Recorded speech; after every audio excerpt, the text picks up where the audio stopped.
Dear students, good morning to all of you.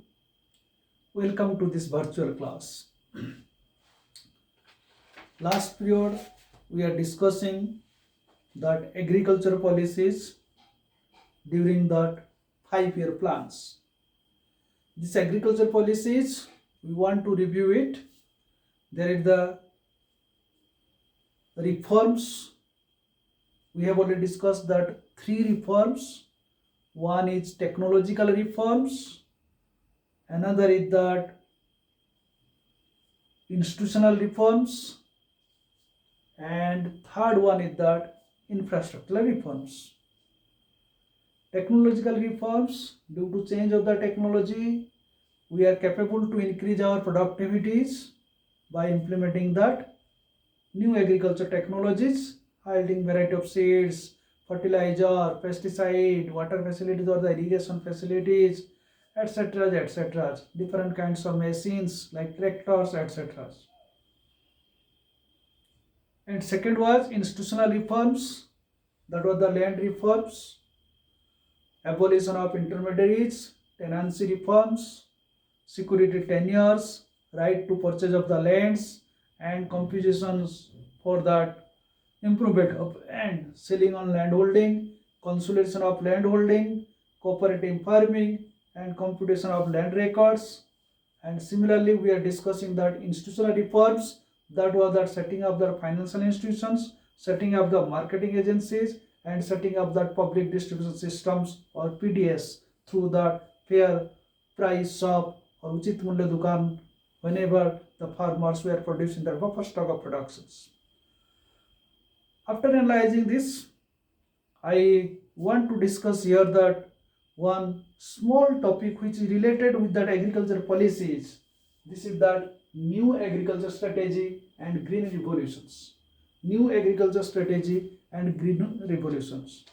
Whenever we introduce that new agriculture strategies with that green revolutions, that means the new agriculture strategy took birth in the mid 1960s. So when the country was faced with a serious shortage of food grains, whenever the population is going to be increased day by day, and we introduced that first 5-year plan in the year of 1951, although governments or the planners or the thinkers, those who have tried so many times to increase that agriculture productions, so that important features of new agriculture strategy when it was introduced, so we are capable to increase that output or more productivities. So the important features of the new agriculture strategy is, first one, betting on the best. Betting on the best, it means what production will produce, what output will produce, the process of the production in such a way that the resultant in spreading is butter too thin. It means we want to say that we have to efforts and we have to devote our resources in such a way that the production will be more, or which way we can do our best development in the agriculture productions. That is to be called that betting on the best. It means this new agriculture strategy, we can say that resulted that different kinds of resources which can be implemented in such a way that concentrate all the available resources what was available at the time in such a way that the areas or the regions which want to develop by making that more agriculture outputs or agriculture productions, that should be possible. So concentrated available resources in these regions, that should be demonstrated potentially, so that we are capable to increase our productivity. That is to be called the betting on the best. Whatever the resources we have, that resources should be concentrated in such a way that we can capable to increase our agricultural productivities. There is no alternate to produce that maximum outputs. That is to be here is to be called that betting on the best. Second point is that introduction of new advanced inputs. Introduction of new advanced inputs. We have already discussed all these points.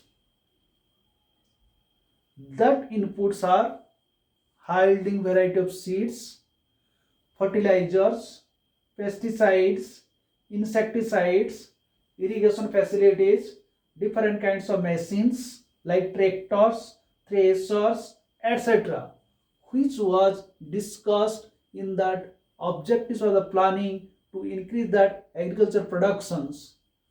That is to be called that introduction of new advanced inputs.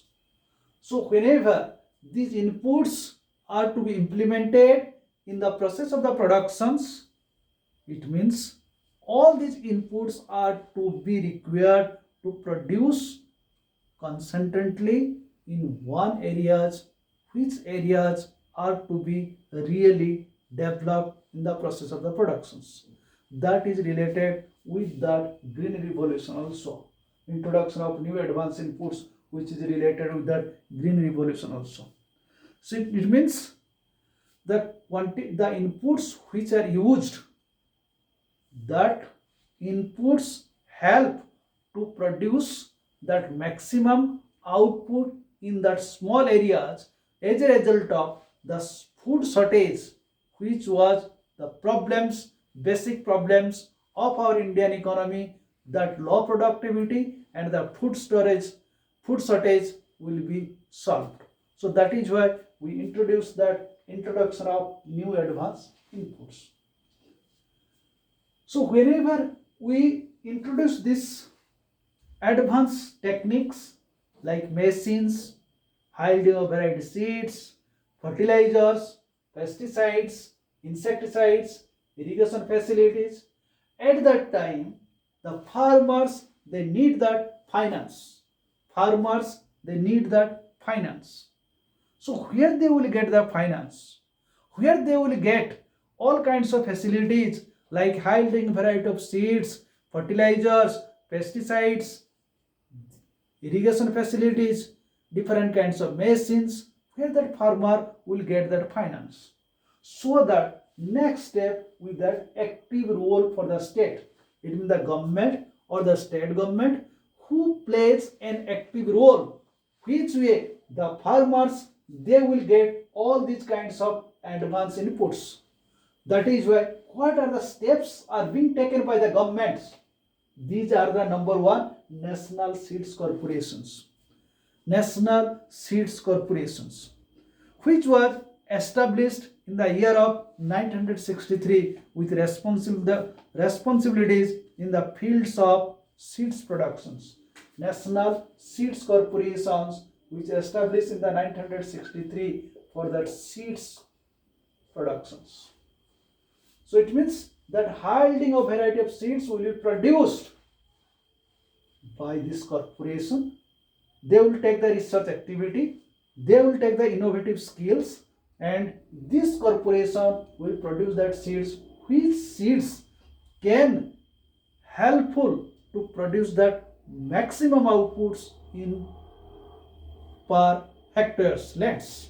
So that was established in that 1963.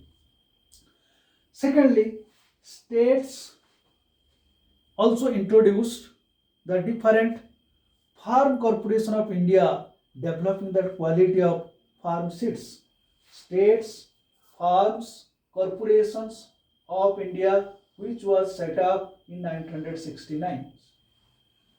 It means that Farms Corporation, which was set up or established in the 1969 for developing the seeds qualities. This will produce the seeds, and again it is that seeds qualities. It means like whenever you are using the different kinds of wheat, Lokwan, Sarbati, etc., etc. So these are the different quality of seeds are to be in the state farms corporations established to find out the different qualities of the seeds. And thirdly, national cooperative development, which was established in the 1963. National Cooperative Development Commission was established also 1963. It means how that policies are to be implemented, how it is to be developed. Then to set up that NABARD, National Bank for Agriculture and Rural Development, which is shortly it is called the NABARD, which was established in the year of 1982. It means the bank will provide the loan, provide that all kinds of finance facilities only for agricultural purposes. That was established in the year of 1982. Similarly, FCI, Food Corporation of India, which was established in the year of 1965. Food Corporation of India was established in the 1965 to procure that food grains. To procure food grains.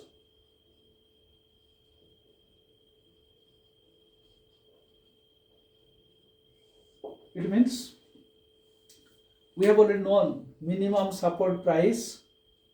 Government will purchase the rice or wheat, any kinds of agriculture production from the farmers. Who will purchase it? That is that Food Corporation of India is to purchase it.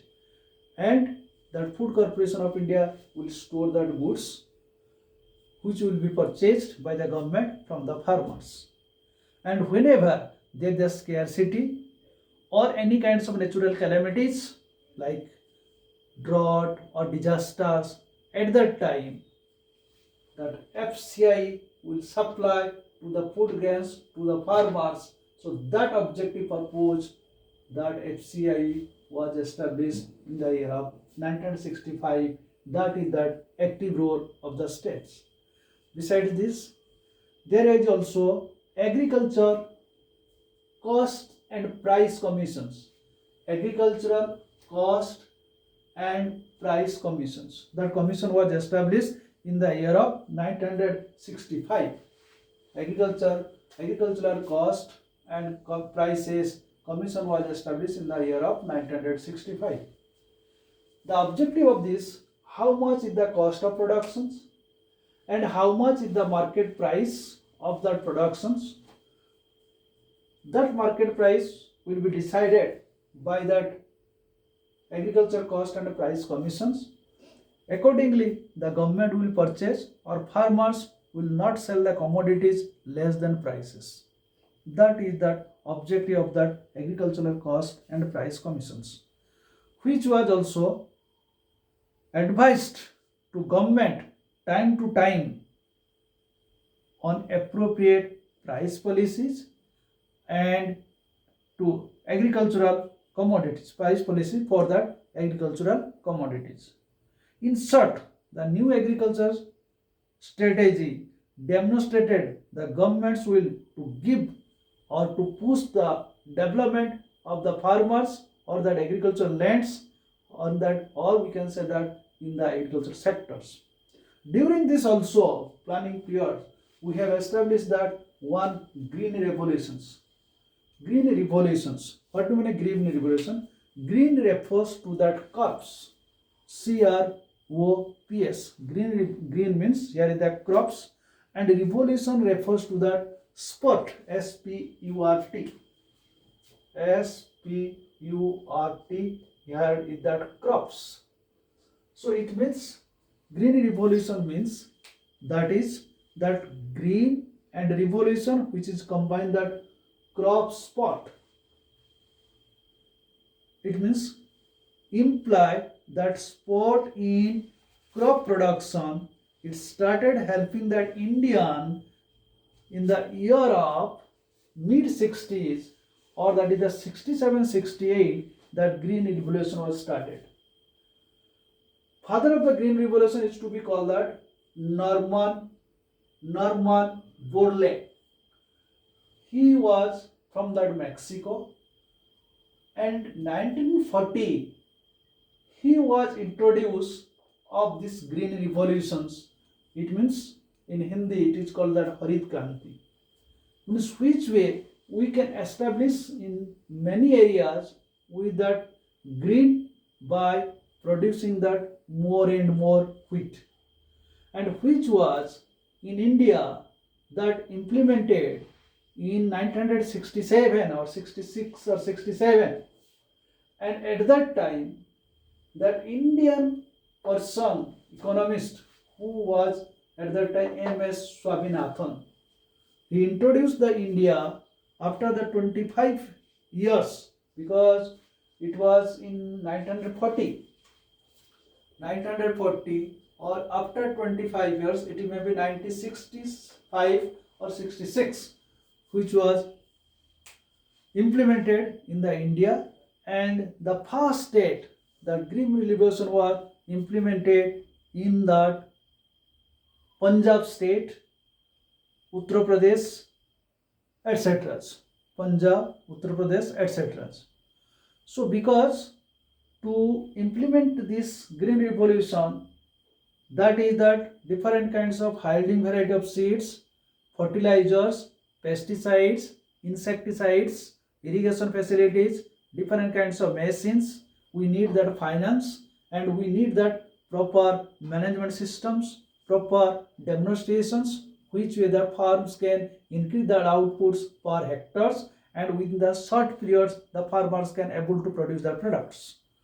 So green revolution means that I have written here, sustained increase in production of agricultural crops over a long period of times. It means the farmers, whenever they were producing the output per hectare, how much their production was that time, that production was to be doubled or tripled times. That is why this green revolution was introduced. So green revolution means sustained increase in production, sustains increase in production of agricultural crops over a long period. How or we can increase our agriculture productions? In that case, we introduce that green revolutions. So green means crops, revolution means spots, which was introduced in India by M.S. Swaminathan, economist. His contribution is so high for the implementation of green revolution, which was introduced in 67.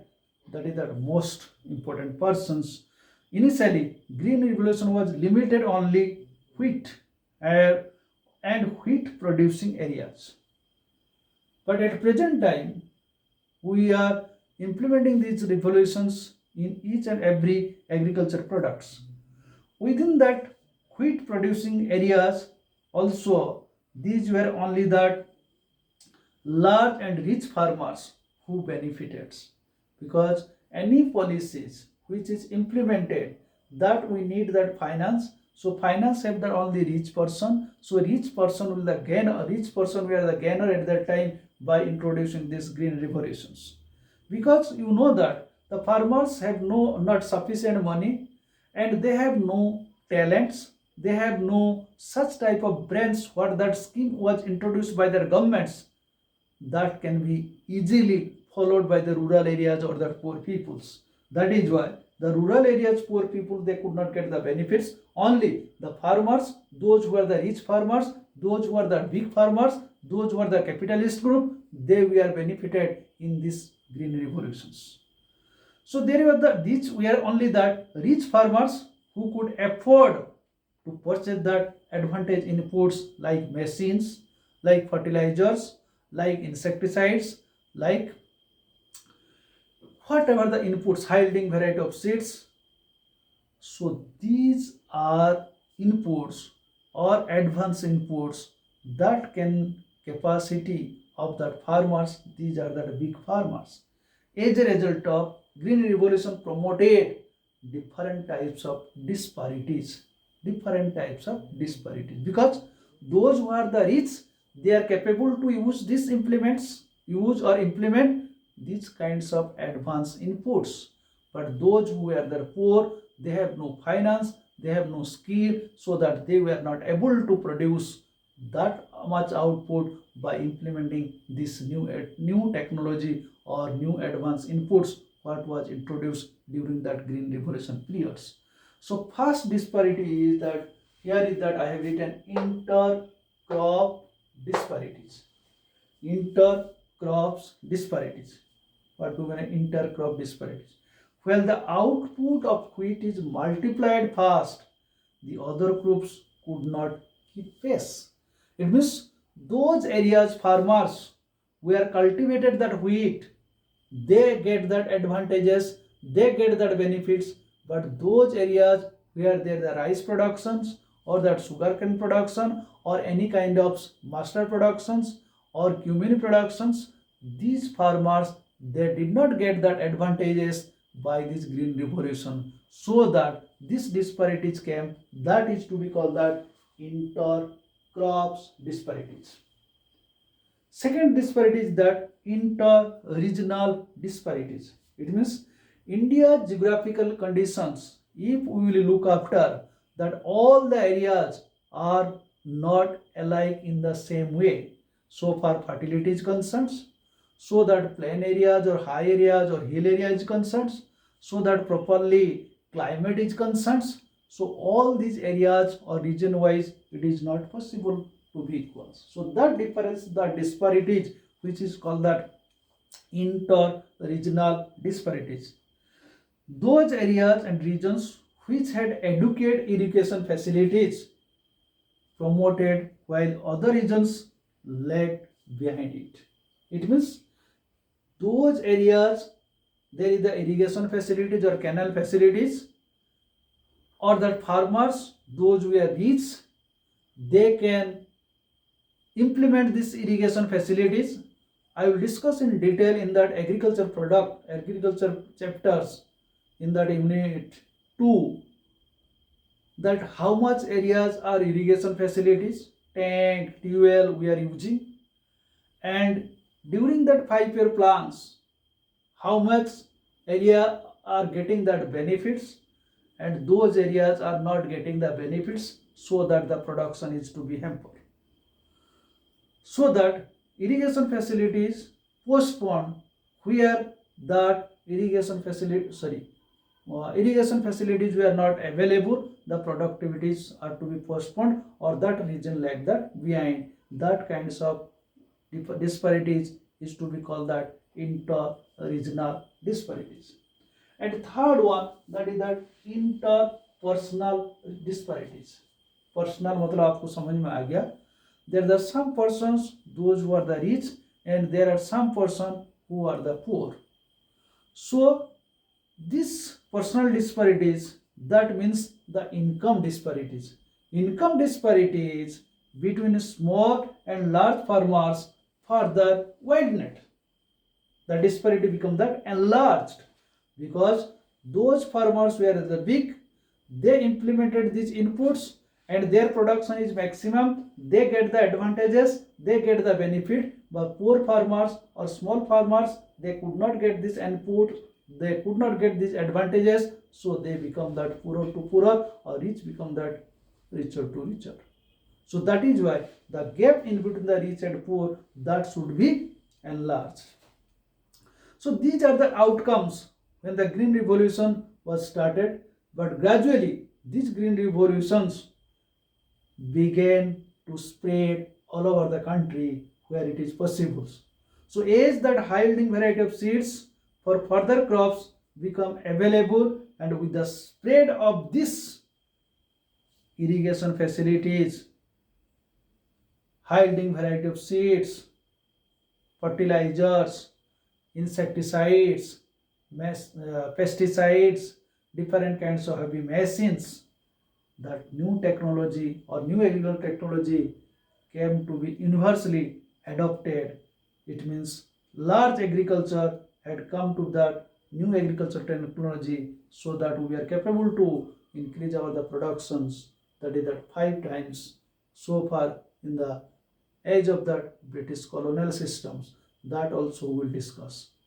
So it depends on the rate of growth of agriculture productions and rate of growth of area under cultivations. It means if that cultivation area will be more, naturally our productivity will be more. And what per hectare production was that time, if that will be doubled, and those areas we are not cultivating the lands, that land area will be cultivated, so side by side our production will be increased, our output will be increased, our contributions toward the national income will be increased, which was increased, it means 66%. Side by side we also capable to increase secondary sector and tertiary sectors. But above all, we calculate that whenever the contribution is increasing from that secondary sector and tertiary sector, gradually that agriculture sector's contribution is to be reducing. So anyway, this is to be called that new agriculture strategy, and this is to be called that green revolutions. So as per our curriculum or syllabus is concerned, we can say that there is that features or characteristics of agriculture, problems and policies. So we have already discussed that features, policies, and now we will start that problem of that Indian agriculture. What are the problems of Indian agriculture during that planning systems? So first problems of the Indian agriculture were the low productivities. First problems of the Indian agriculture were the low productivity. Low productivity in the sense means the production of that wheat or rice or that sugarcane, which will be less. That is that our problems of that Indian agriculture. We may say here, if we are capable to implement that different of high yielding variety of seeds, fertilizers, pesticides, insecticides, etc. So how that productivity is less? It means whenever we compare with that world average product or different developed countries products, then we can say that our production is more or less. If it is more, then we will call that more product. If it is less, then we will call that low product. You will see that statistical data so far that kilogram per hectares of productions in worldwide, where is that 1374 kg per hectare of productions in rice or wheat, or we may say that sugarcane. So in this case, I will give the example India's 2964. India 2964 kg per hectare. Whereas if I will compare with the different developed countries, USA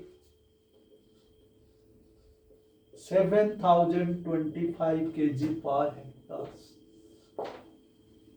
or whereas USA that depending on that agriculture sectors 3 to 4%, but India's percentage is that 66% of the populations.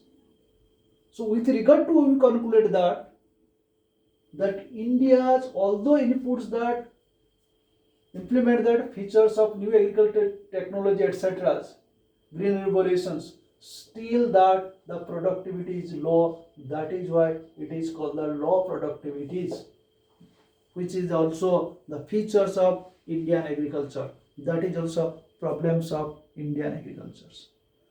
Vietnam इतना छोटा देश है, इनका यदि हम analyse करेंगे 4000 to 4065 like this kg per hectares.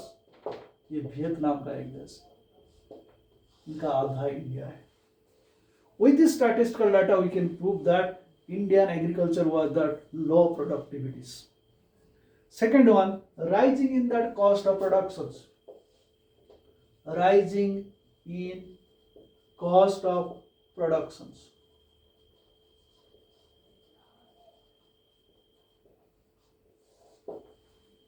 बोलना बहुत आसान है. Whenever as a commerce student we calculate the profit and loss, then we can say that which one is the best. Because I have given the examples, one student from the commerce who will do that CA and another students who will do that IIT. The expenditure if you will calculate, you know very well how much expenditure is to be done by that IITian parents and how much expenditure are done by that one commerce students, those who are doing that CA. And after that, if we will calculate their salary or their package, naturally some extent it may be better, but the income of that CA student will be more better than that of that IITian students. So that is not our comparison basis, but our comparison the raising that cost of production of agriculture. हम Indian politicians thinker बहुत बड़ी बड़ी बात कर लेते हैं. We implemented so technology so that we are capable to our self-sufficiency of food productions. But whenever we are producing that food productions by introducing that green revolutions, by introducing that new agriculture strategies, but we spend that lot of money and lastly we calculate the production cost is high as compared to the other countries.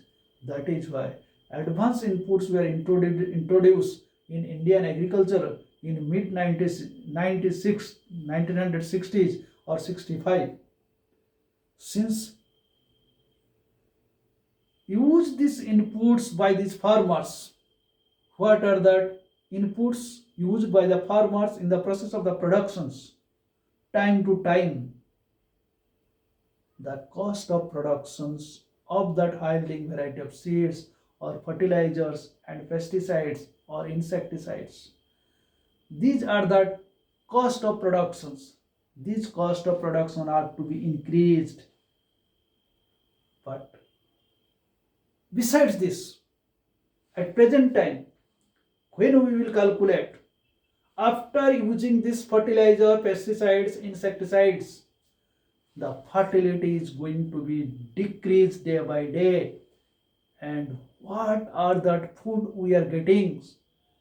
That is not up to that our body resistance powers.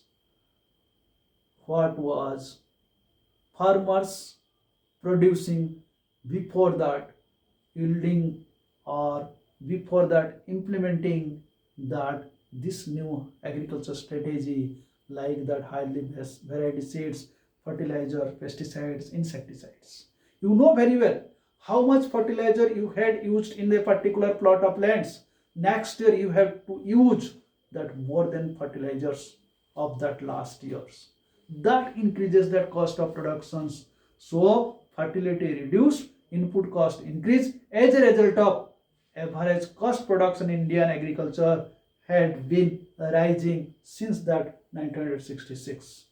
That is to be called that rising in cost production in agriculture, rising in cost of production agriculture.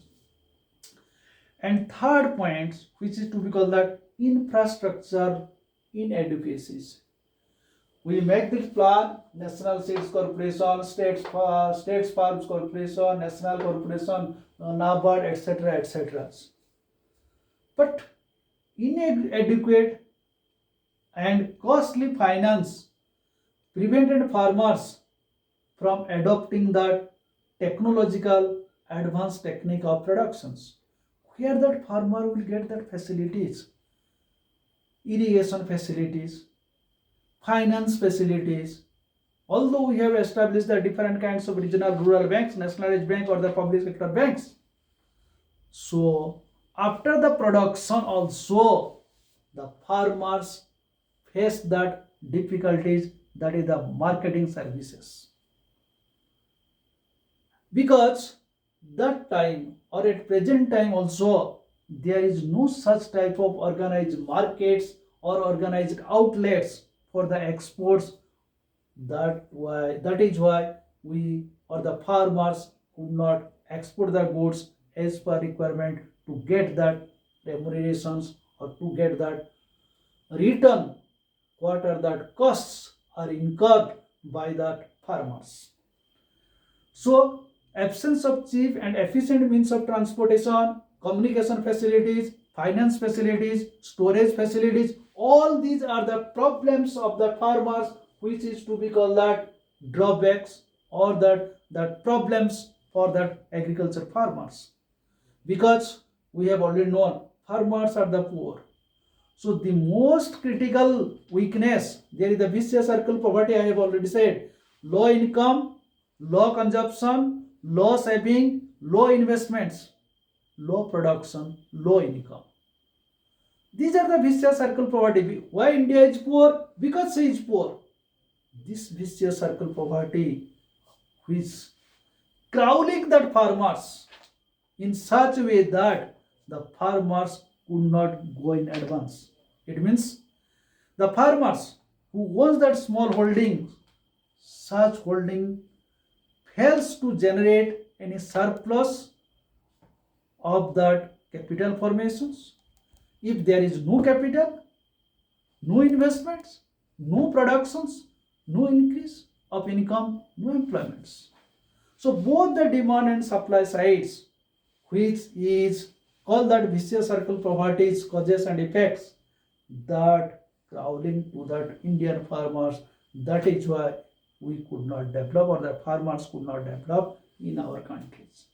More or less what we came to know from these chapters, we will address these issues in details in that unit 2, that is the rural development in India and the urban development in India.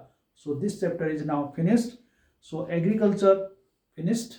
Next we will start that new chapter, that is that one type industry and the trade.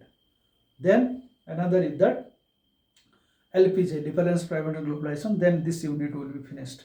Thanks to all of you.